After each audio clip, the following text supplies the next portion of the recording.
नमस्कार दोस्तों, GNS news में आपका स्वागत है। हर उपयोगी जानकारी और काम की खबर से अपडेट रहने के लिए अभी सब्सक्राइब करें हमारे चैनल को और साथ में बेल आइकन भी प्रेस कर ले और वीडियो को ज्यादा से ज्यादा दोस्तों में शेयर करें। तो चलिए बढ़ते हैं खबरों की ओर। आपको बता दें, यूँ तो इन दिनों ज्यादातर बैंकिंग का काम घर बैठे ही कर लिए जाते हैं, लेकिन इसके बावजूद कई ऐसे काम हैं जिनके लिए हमें बैंक की ब्रांच तक जाना ही होता है। ऐसे में यह जरूरी है कि जिस दिन हम बैंक की ब्रांच जाए उस दिन बैंक खुले रहे।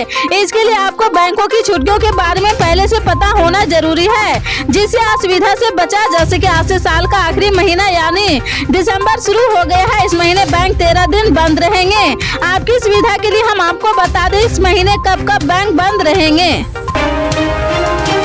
उत्तर प्रदेश नगर निकाय चुनाव 2022 से पहले कांग्रेस यूपी में खुद को मजबूत करने में जुटी है, जिसके चलते यूपी में भारत जोड़ो यात्रा से माहौल बनाने की कोशिश में है। यूपी में भारत जोड़ो यात्रा का आगाज 5 जनवरी से होगा और यह 20 जनवरी तक चलेगा। भारत जोड़ो यात्रा से लोगों को नफरत भूलकर एकता का संदेश दिया जाएगा। यह हर जिले से निकाली जाएगी। इसके रूट को अंतिम रूप दिया जाएगा। कांग्रेस के पूर्व राष्ट्र अध्यक्ष एवं सांसद राहुल गांधी 7 सितंबर से भारत को एकजुट करने और मजबूत करने के लिए भारत जोड़ो यात्रा शुरू किया है।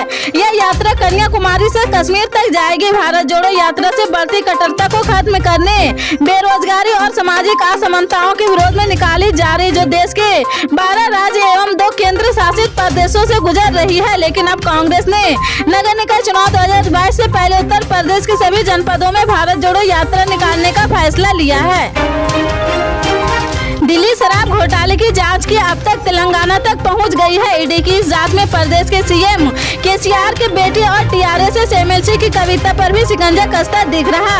हालांकि घोटाले में नाम आने के बाद उन्होंने गुरुवार को कहा कि किसी भी जांच का सामना करने के लिए तैयार है। कविता ने कहा कि वह और उनकी पार्टी के नेता वर्तमान में ईडी और सीबीआई जैसी केंद्रीय एजेंसियों के रडार पर है। हमें सभी किसी भी जाँच का सामना करने के लिए तैयार है। कविता ने कहा, हम किसी भी तरह की जाँच का सामना करेंगे। अगर एजेंसियां आती है और हमसे सवाल पूछती है तो हम निश्चित रूप से जवाब देंगे, लेकिन मीडिया में चुनिंदा फोटो लिखकर नेताओं की छवि खराब करना गलत है। कविता ने ईडी के आरोपों को खारिज करते हुए केंद्र सरकार पर साजिश करने का आरोप लगाया है। उन्होंने चुनौती देते हुए कहा, अगर पीएम नरेंद्र मोदी में हिम्मत उन्हें और अन्य नेताओं को दोषी साबित करके जेल में रखे।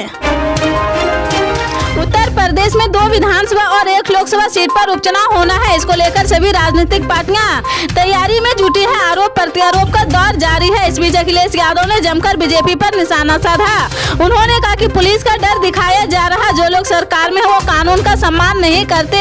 हम संविधान के दायरे में है। जिनके लिए लड़ रहे वो इसे नहीं मानते हैं। वो माफी भी मांगी है तो क्या आजम खान के दिन वापस आ पाएंगे। उन्होंने कहा कि मेरी अपील है कि वो ताकत से आए और उसी से जगाए। पंचायत चुनाव में हमने जबरदस्ती देखी है। 2022 चुनाव में जहां जनता थी उन्हें हरा दिया है और जिनकी कुर्सियां खाली थी वो जीत गए हैं। लखीमपुर में किसान को बीजेपी नेता ने रौंद दिया है। जो हक मांग रहे थे सरकार बचाने के लिए पीएम माफी मांगने आ गए हैं और काले कानून वापस ले आए। सभी पार्टी के सुप्रीमो ने कहा कि ये जो 2 डिप्टी सीएम हमें माफिया कहते हैं वो खुद सीएम बनना चाहते हैं। हमारा फिर ऑफर है कि 100 विधायक लाओ, सीएम बन जाओ। उन्होंने कहा कि कैसे डिप्टी सीएम डॉक्टर का ट्रांसफर नहीं करा पाए हैं, दूसरे का विभाग बदल दिया है जिसे बजट ही नहीं है। उत्तर भारत के ज्यादातर राज्यों में ठंड के साथ साथ कोहरे ने भी दस्तक दे दी है। न्यूनतम तापमान में लगातार गिरावट देखी जा रही है। वहीं इन सबके बीच दक्षिण के कुछ राज्यों में अभी भी बारिश हो रही। मौसम विभाग के मुताबिक अंडमान और निकोबार, कर्नाटक, तमिलनाडु और केरल जैसे राज्यों में अगले कुछ दिनों तक बारिश देखी जा सकती है। मौसम विभाग द्वारा लेटेस्ट अपडेट के मुताबिक दक्षिण अंडमान सागर में एक चक्रवाती हवाओं का क्षेत्र उभरने का अंदेशा है। इसके प्रभाव में 5 दिसंबर को आसपास दक्षिण पूर्व बंगाल की खाड़ी और इससे सटे दक्षिण अंडमान सागर के ऊपर एक कम दबाव का क्षेत्र बन सकता है। इसके पश्चिम में उत्तर पश्चिम की ओर बढ़ने और केंद्रित होने की संभावना है।